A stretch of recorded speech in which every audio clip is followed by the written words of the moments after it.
check the sound, Matt? Sure. That'd be great. Yeah. Yeah, you want to check that sound? Can you hear me? Yeah, it's a little far. Oh, it has to be switched up too. Yeah. Can you hear me? Yeah. You can hear me. Yes. Okay. It's not great, but We all have our own mic. Wasn't Yeah. our mic. yep. Okay. All right. Well, take a seat, gentlemen. We'll begin. There's somebody else coming, or I do not know. I mean, there's Kathy, then shut the door. Yeah, I'm gonna shut the door. Yeah. Yeah.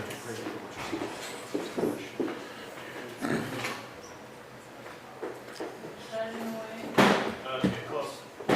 Closer? Get close to being in the way. Is it? So we can hear? Yep, that works.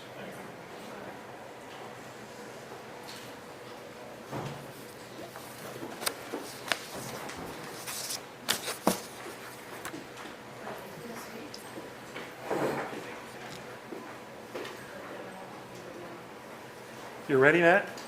whatever you are. Okay, well, good morning, and welcome to this press conference. Let me do a couple of introductions. At the far end of the table is our union president, Dan Gilligan, an officer of the Burlington Police Department, and as I said, president of the Burlington Police Officers Association.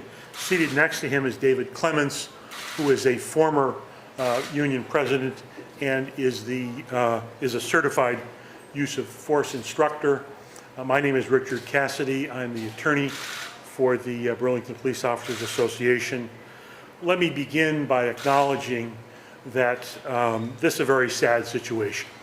The officers of the Burlington Police Officers Association, and in particular Officer Cory Campbell, are sorry that Doug Kilburn died in the aftermath of his interaction with Officer Campbell. No one wished to see that outcome. We're pleased to announce that last night, in the aftermath of Judge Tour's decision in our Public Records Act lawsuit, the City of Burlington shared with us 3 items: a redacted version of Officer Campbell's body video camera footage of his interactions with Mr. Kilburn, a redacted version of Officer Campbell's contemporaneous report of the incident, and a redacted version of Officer William Drinkwine's affidavit of probable cause supporting the criminal charges that were brought against Mr. Kilburn. We have copies of the reports. They're on the table, and you're welcome to them.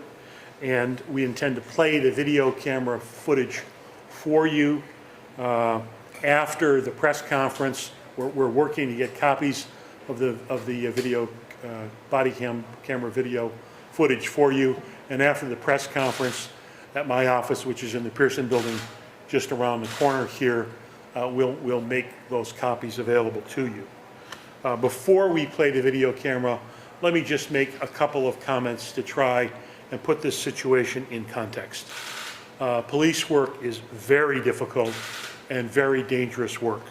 Things can, and as this case shows, they do often happen very, very quickly. The life and health of officers, as well as members of the public, are often placed in jeopardy by the kinds of circumstances that police officers are called upon to manage for our benefit as members of the public. Almost every year, more than 100 American police officers die in the line of duty, and thousands more are assaulted and injured. In the modern world of virtually universal cell phone cameras and body camera footage, virtually every decision that many police officers make are subject to split-second review, scrutiny, and criticism. Police officers live their professional lives based upon their credibility. If it is thought that a police officer has lied rather than made an honest mistake in the line of duty, that officer's career will be destroyed, and criminal prosecution may follow as well. We intend to show the video to you twice. First, we'll show you sections of the video that we think are important and explain to you why we think they're important. The total video runs about 35 minutes. And if you like, after we've shown you the selected pieces, we'll give you the opportunity to watch the entire video right here. You should begin your understanding by knowing that even before Officer Campbell was on the scene, Doug Kilburn was an angry and out of control individual. On March 12 at about 5:30, the police were called to the scene because of Kilburn's irate behavior. Officer Campbell arrived and was flagged down by Mr. Kilburn, a 54-year-old man who stood 6 feet tall and weighed some 310 pounds. Because of his behavior, UVM Medical Center security staff would not let him see his wife, who was being treated at the hospital, and he was very upset about that. As you watch this first clip, which runs about 11 minutes, you'll see that Officer Campbell acted with compassion, obtained the hospital's consent to allow Mr. Kilburn to see his wife, and actually took her to her room in the hospital. The clip ends with Officer Campbell reminding Kilburn to remain civil, and Kilburn shaking Campbell's hand and saying to Campbell, "Thank you, brother." With that, Matt, can you run the first section of the video?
So I don't know the circumstances of why they won't let you in there. They're not gonna let me see my wife. She today. Okay. Okay? I had to leave because I have a dog at home. Okay. In a crate. Okay. Okay, I'm a pet owner and I'm a good pet owner. Good. But this is a crock of shit. I didn't do anything to any of them. Okay, can you just hear me? I know you don't know what happened. Can you just hear me out? So the police are in no way affiliated with the hospital. I understand that. They just called us here because they said something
Kilburn, and so what's your wife's name?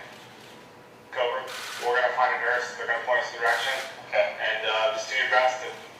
What's your? They always come here to drop people off. Oh, okay. Yeah. I didn't know. No. So yeah, they're just the reason why they're kind of hyped up right now because Mondays it's just they're insane.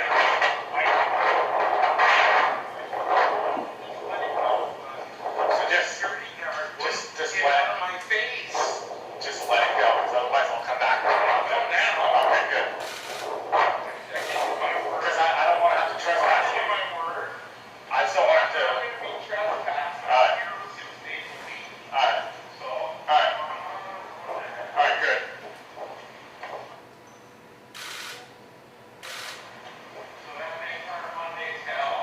Yeah. Okay. So they haven't figured out what's going on. You'll probably come to my house tomorrow. Oh yeah?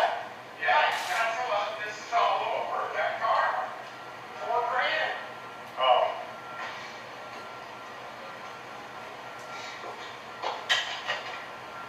And it's not just dropping out. So it checks it.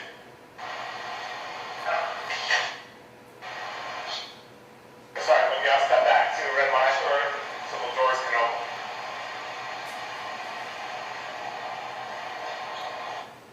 Alright, so we'll figure it out.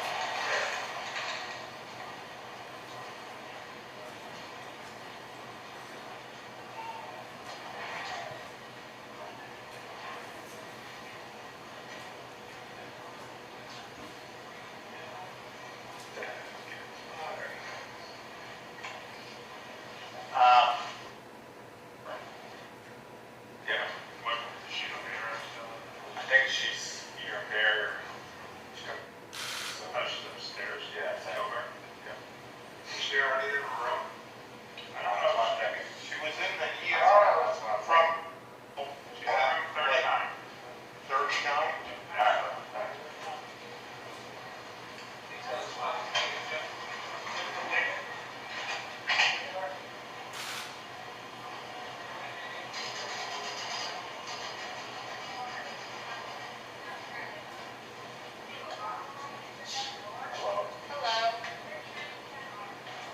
Whoops. That's weird. Why does it do that?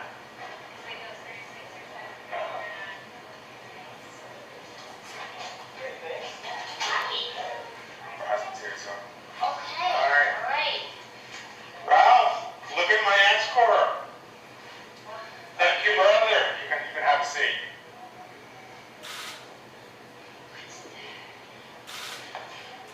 Thank you, sir. Yeah. Yep. If we all made it. Yep. I'll give you my word. Okay. All right. Just remain civil. I heard upstairs. You saw a mistake because he's in the waiting line. Okay. In a moment, we'll show you another clip, a much briefer clip. Before the clip begins, Officer Campbell's taking another call, and he's engaged in providing a homeless resident of Burlington with a courtesy transport to a shelter that closes at 6 o'clock. So he's under time pressure to get his next call dealt with, and that is to get this homeless individual to a shelter before he's going to be locked out. You'll see that Kilburn has, in the interim, left his wife's room, gotten into his car, and driven into the ambulance bay at UVM Medical Center, where he's parked horizontally across the ambulance bay and has begun yelling and pointing at a UVM Medical Center security officer. Now, can you run the 1244 clip?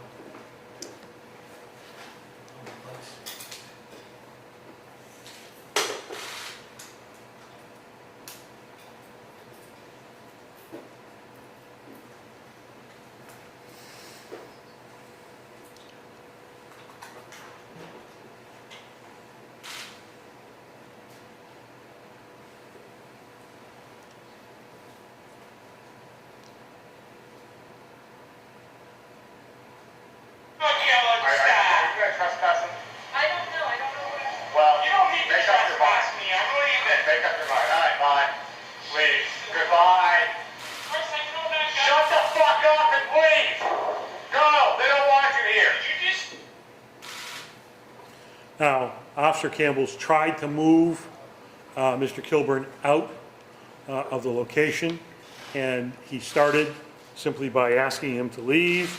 At this point, he's trying to keep the situation verbal and get him out of the ambulance bay. Matt, can you show the next piece of the clip? Yes, I did. You're a fucking punk. Yeah, whatever. Yeah, get the fuck over. Officer Campbell is trying to de-escalate the situation by walking away from it towards his car. And as you'll see, as you heard, Kilburn threatens him, saying, that you better get out of here. We'll show you the next piece, Matt.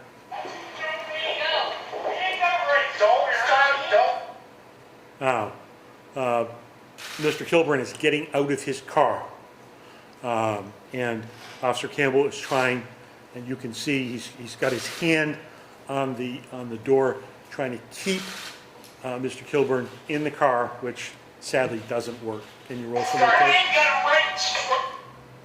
Now he's out of the car, and you can see Officer Campbell's blue gloved hand. He's trying to control Mr. Kilburn's hand before this thing gets further escalates out of control. At that point, Mr. Kilburn has thrown the first punch.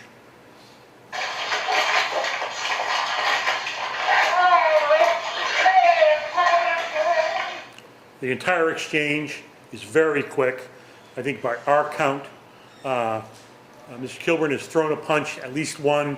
You'll look at the video for yourself. You might reach the conclusion, which I draw from it, that he throws more than one punch, probably 2 or 3 at Campbell. Campbell's pushed back. Campbell responds. He punches Mr. Kilburn. He says in his report he punches him 3 times. Within 7 seconds of the beginning of the exchange, Kilburn is on the ground and being cuffed. Can you roll a little more tape?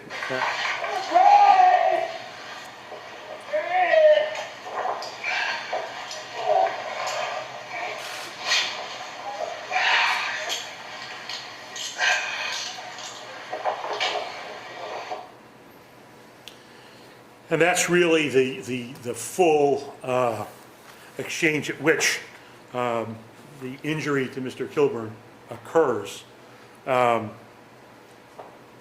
Within a very, very few seconds, this has all happened. And at that point, within another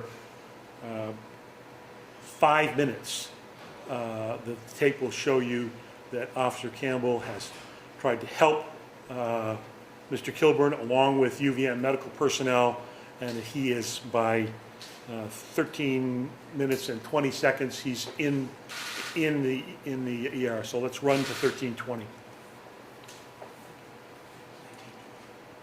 Yes, I'm sorry, 19:20. Yeah.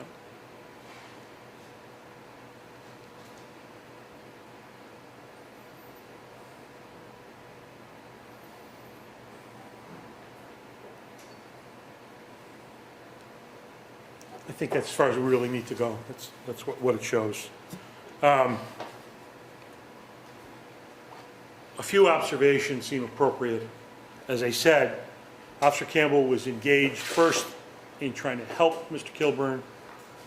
Even in the second exchange, Campbell's trying to defuse the situation, get him out of the ambulance bay, keep him from getting physical, which ultimately does. It all happens very fast. Kilburn throws the first punch. Officer Campbell acts quickly and solely to defend himself after he's been struck. This is a simple case of self-defense. It's obvious that Campbell should not be charged with any crime.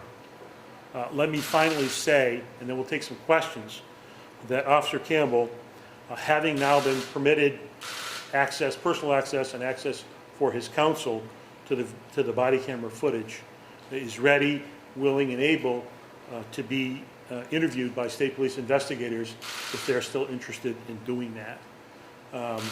why don't I ask Dave and Dan to come up and we'll take questions if you have some. Was there any message that Officer Campbell asked you to tell us? Anything that he wants published? Only really what I said to start with, which is that obviously everyone's very sorry about the outcome that occurred here. I guess the final point that I would make, and it's one that's been made in the media before, you know, if you look at the cause of death here, the cause of death is not clear. And the medical examiner's own report is internally inconsistent on that subject. It's really not clear why this individual died, but certainly it's regrettable that he did. Other questions? It's a little unclear how many times Douglas Kilburn threw punches at Officer Campbell, but I'm wondering though, is Officer Campbell's response of punching him 3 times in the head, which is like, that's an area if you hit him there that can cause serious bodily injury or death, is that an appropriate response in this situation? Let Dave respond to that. He's a use of force instructor. Dave? Thank you. Absolutely, that's how we're trained. If we're being struck in the face, we're absolutely trained to strike back. Was This Officer happened, Campbell struck in the face? he was struck in the head area, yes. So the striking is consistent with his training. You mentioned that the officer was trying to de-escalate the situation. Does his comment to Mr. Kilburn right before he gets out of the car of get the fuck out of here, is that consistent with de-escalation? You want to take that, Dave? Well, when we talk about de-escalation, we also have to talk about escalation. So when you hear the verbal commands initially, they're at a low level and they're not being responded to. So that, although the language looks kind of bad on video, it's more of a direct language approach. So that's also, it's an escalation of a verbal command before it turned physical, which he obviously did not control. Well, it didn't seem like, I mean, it seemed like he just said, get the fuck out, like, right from the bat, and he got to the car. But I didn't really see, I mean, maybe the video shows more of that, but it seems like he went in, like, already kind of at that level. Well, that wasn't where the first interaction started, right? It was minutes and even beforehand. So if you look at the first interaction between the officer and Kilburn, it's at a very low level. He, in fact, de-escalates him when he's in the parking lot, correct? Right, but these are And two then when separate- he comes up to the vehicle, he's speaking to him, and he eventually has to speak in a very clear, direct verbal language that, again, looks bad on video, but it's clear and direct. It's an escalation of a verbal command. Before he goes to the final command, Kilburn says he's leaving, and Officer Campbell says words to the effect of, bye, good, go. And then he doesn't leave. He makes another aggressive comment to another hospital employee, and it's only then that Campbell makes the comment that's been referred to. So, it looked like he did start to leave. The car started to move. He did start to leave, Correctly. and then he stops and he says words to the effect of, Christ, I know that guy. And he's yelling at some off-camera UVM medical personnel. Officer Campbell's report, as I remember, it says that he put his hand on Kilburn's arm in an attempt to arrest him. I don't see any verbal indication of moving to arrest him in there. Can you explain? It's kind of difficult to understand that exact process, that thought process, but I think the video shows them at least trying to control his hand with his hand. Now, oftentimes we'll put that in a report. That's our like end result, that we're attempting to arrest somebody, but in fact he's attempting to control him. Obviously, you see his handcuffs aren't out. He didn't tell him he was under arrest. He's still trying to facilitate control at that point. And you're talking about 7 seconds from first contact to when the physical interaction is over. So why not just warn him that he's going to be arrested if he doesn't move instead of proceeding directly to get that up? Would that be a way to maybe not escalate things further than they already become? And I know Mr. Kilburn did that on his own, but Yeah. just trying to understand. We can't really second guess all that stuff. In hindsight, it's going to be what it is. But when he gives him that clear direction, I mean, we all heard it, even though it's bad language, it's pretty clear what he wants him to do. And he decides to get out of the vehicle. He's controlling that, unfortunately. And he essentially, you know, really pushes out of the vehicle in a pretty aggressive way. And he's swearing at Campbell at that point. Well, regardless of what Campbell's, goal was, the way Kilburn received it was, you are a blank Yeah. punk. That was how he thought that Campbell was talking to him. So that's how he was. That's what he called Campbell. afterwards. Yes, exactly. Yeah. That's what Kilburn perceived this attitude as. And, so the line of communication wasn't working, clearly. Right. He wasn't receiving the commands the way that... Beyond those commands, then it gets physical. That's it. Commands can't get any stronger than what he gave. That is the end of the road for physical communication, or for verbal communication. And I think this goes back to the idea that video camera, body camera footage, as excellent a tool as it is for some purposes, and it really is a wonderful tool, it invites a sort of frame-by-frame second guessing of what happened. Officer Campbell is reacting in a split second to these situations. We're looking back at the video with hindsight about the bad outcome that occurred that Officer Campbell couldn't have. And I think you make a good point. I think if I'm reading it correctly, and essentially you're right, his verbal tactics, they didn't work. They didn't de-escalate the situation. But unfortunately, then it escalated by Kilburn, physically. What you're saying, now we do have this hindsight. Do you see things looking at this video now that should have been done differently by Officer Campbell? I'm not going to second guess his tactics. I think the language is what it is. I think he was being very clear with his language. We can look at it, but the physical contact, that was all standard training. He was being assaulted and he defended himself. But so, overall, you think his actions? Absolutely. I think he went above and beyond. If you look at the first interaction, he's providing a service that he didn't need to do. He escorted him into the hospital. There was no ill intent. He escorted him beyond what he was trying to de-escalate the situation the whole time, unless you want to speak more to that. And then even him trying to tell him to get out of there, he's still trying to de-escalate, trying to get him to leave, while he was also in the middle of another incident, if you will.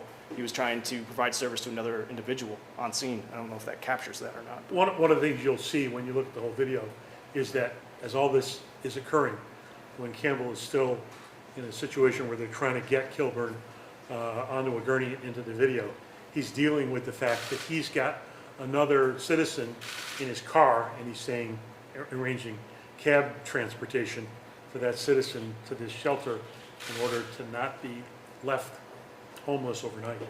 So in your opinion, even if this altercation, if any showed that this altercation was related to his death, would this be a justifiable action? We're not going to comment on that right now. Well, I'll comment on that. It's not, the conduct that you see by Officer Campbell is not criminal. It's not close to criminal. It's self-defense. So do you find that using this type of language toward, subjects that you might be trying to de-escalate often works?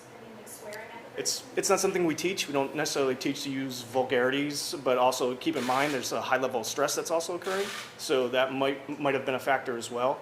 But as we use a lower level of verbal commands, often you'll see an officer's voice get raised, or you'll also see other language, colorful language that might not always look appropriate. But verbal commands, they go up and down, just like any other use of force. But they are effective, yes. When language like that definitely gets people's attention when nothing else has worked.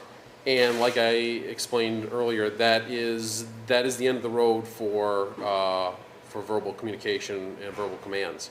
Beyond that, the only thing you have left to do is use some sort of force. So that he tried the whole range of verbal communication with him and it wasn't working. So no threat of arrest would have been more effective than swearing at Kilburn, and obviously that's a trigger for him, which I'm sure Officer Campbell probably didn't realize, but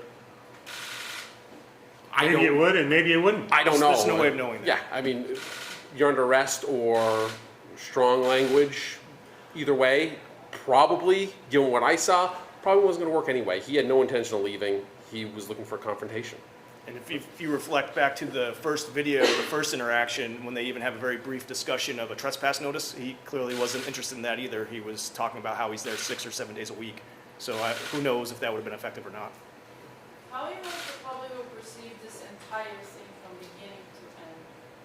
I'm sorry, what was the first part of that? How do you hope the public will see this, will perceive this from beginning to end? Minus the language part of it, I think it's crystal clear that this was self-defense. And I think the other important lesson for the public is that these are high-pressure jobs that police officers are in. They're called upon to make these split-second decisions. Nobody can make all these decisions perfectly. If somebody's going to fault an officer for what he says when he's in a situation where he's facing a risk of personal injury and harm to himself and a risk of injury to others, I guess you can do that. But we would hope that it would help advance the cause of public understanding about how difficult the job is that officers are called upon to deal with and to do every day. Why do you think this video was withheld? Step to your right, please. Why do you think this video was withheld from your client until now, if we were willing to see it today? I think that the video was withheld because the state police said it's not our practice to release these kinds of videos. And if you look at the judge's decision, the state police practice was not in conformity with state law. They're just operating the way they've been operating in the past, and they had not updated their practices to comply with more recent decisions interpreting the Public Records Act. So do you think that this case will basically open the doors for other officers who may end up in your client's situation to see their videos down the line? I think that set a precedent here, basically. in terms of understanding of where the law is, I think it will improve and advance understanding of the law. This was not a hard case from the perspective of getting the video. It should have been given to start with because the law was already clear. And the city did not do that. I think they did not do that because they were under pressure from the state police to comply with the state police policy, which was not in conformance with the law. And even if it would not be exculpatory evidence that you need to have for your case anyways? Well, I mean, if you look at what most lawyers are going to tell a client who's the subject of a criminal investigation, no matter how frivolous the investigation might be, the standard advice is really simple. Don't make a statement. Police officers in a different situation. Officer can be required to make a statement in connection with an internal investigation, but the law doesn't allow a statement made in that setting to be used against the officer in a criminal investigation. So the city elected to allow the state police to go forward with the criminal investigation first. And the effect of that was to deprive Officer Campbell of the opportunity to make a statement that he wanted to make, but that we wanted to have him make from a situation in which his memory was refreshed and we were sure as we could be, that he would be accurate in all respects, which is exactly what he wanted to do. What was his reaction to seeing this video? I can't hear you. What was his reaction to seeing this video back? I haven't actually talked with him about his reaction at this point. I don't know if either of you have. I have not. Other than that, in seeing the video, he is eager to give a statement to investigators at this point. Have you talked to the Attorney General about giving a statement of the state police? We have not. Do you have any idea of when a decision could be coming from the Attorney General? Or? We don't know. Officer Campbell's been on restricted duty. He's not able to do the full range of duties that a regular police officer is able to do. Quite frankly, that's very frustrating for him. He's eager to get back to work, and we hope the Attorney General will act promptly and decline prosecution in this case so that if the city decides to do a disciplinary investigation, they can do that. I don't think they will, and Officer Campbell can get back to work. So it seems to me that it's taking a little more time than usual to come Yes. to a. Do you read anything into that? I don't know what to read into that, except, well, I'd speculate that the Attorney General and the state police were waiting for this process to play out and see if we would get the video. But they have not told me that. I just don't see another reason why it would happen this way. It appeared that Mr. Kilburn lost his balance during the altercation. Yes. Do you know if he hit his head on the ground, or if so, how hard he hit his head? I think your view of the video will be as good as ours. I don't think that he did. I don't see that. Do you see that? Not the video. No. Just to clarify, you certainly are made clear that you don't think this is criminal activity by No. Officer Campbell. would you also fight, would the union also resist any internal discipline in the department for these actions? I would advise the union that I don't believe the officer did anything that should result in discipline. Now, whether the union would decide or whether Officer Campbell would decide. We don't anticipate any discipline from the police department. From our perspective, from police department's perspective, we assume this is about as clear-cut as appropriate conduct as there is in a use of force situation. So we don't anticipate it. If it were to happen, of course, we would definitely fight it because there was nothing wrong with what Officer Campbell did. So back to kind of a pivotal moment here. You're viewing this video, you do not think that he had any intention of leaving, even though he said, I'm leaving at the cost of. Well, I think his intention changes. I mean, he's starting to leave, you know, and then he gets distracted by seeing somebody that he thinks he knows, and he stops leaving. And I think at that point his intention has changed. And Officer Campbell needs to get him out of there. Well, how do you know his intention? Well, you can see that. The car stops. The car stops. He's leaving, he sees somebody, he comments, he stops. He's then urged to get out of there, and he doesn't go. Instead, he starts to swear at Officer Campbell, really, I think, threaten Officer Campbell, tell Officer Campbell to get out of there, and then he's out of the car. So you think, like, with certainty that, like, you can read into Douglas Kilburn's intention? I cannot read anybody's mind, but I can watch what happened on the video.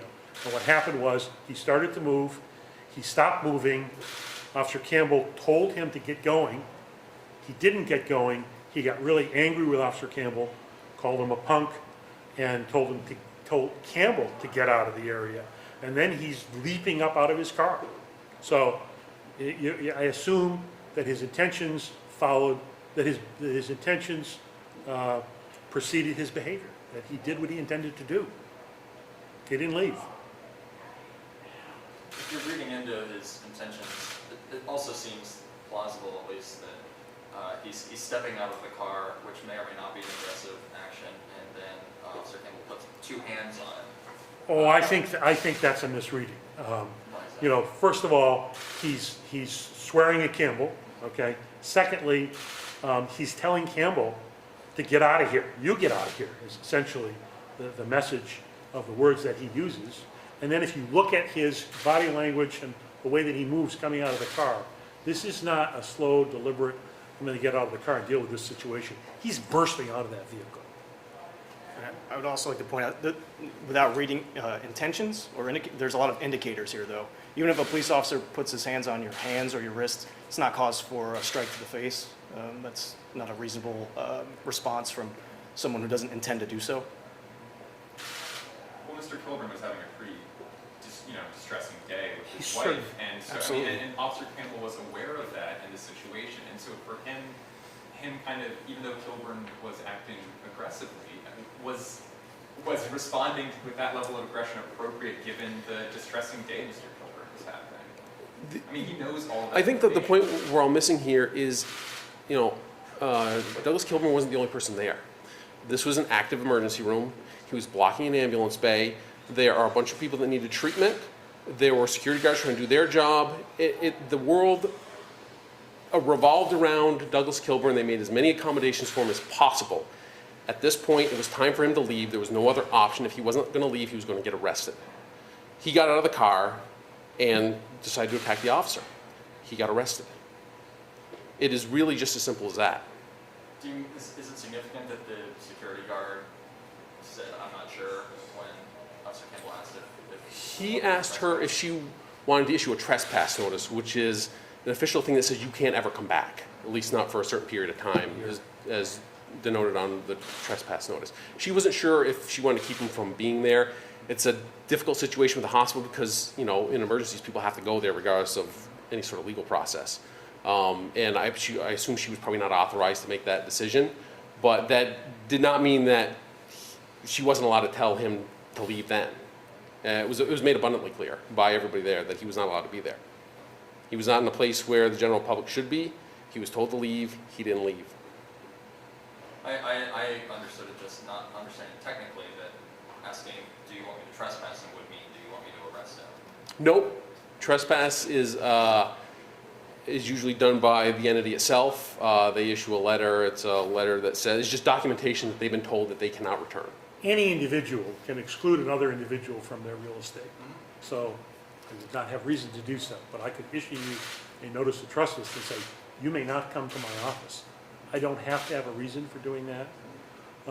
Obviously, UVM Medical is in a difficult situation than the average entity because they are the provider of many medical services in this community. There's no other emergency room in this community. So I don't think they take lightly the proposition of issuing a notice of trespass and saying to a member of our community, you can't come here. But that's where this whole exchange started. You know, they were very close to saying that before Officer Campbell arrived on the scene, because Kilburn was really out of control.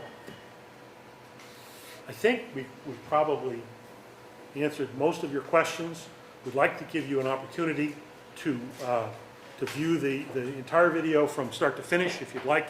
It's about 35 minutes of tape, and my office is right around the circle here in the third building, the Pearson building. We're in Unit D5, and hopefully by the time we get there, there will be copies of the video available for you. Thank you very much. Appreciate your attention. We can accommodate a few people with USBs if you have them. I can work them. So in terms of getting the video from your office, would that just be, is it putting on CDs or do you use USBs? Mash detective guy here. He's saying he's got a couple sticks. Okay. And we've got some DVDs. Okay, great, thanks. I don't agree, I'm waiting on the Delta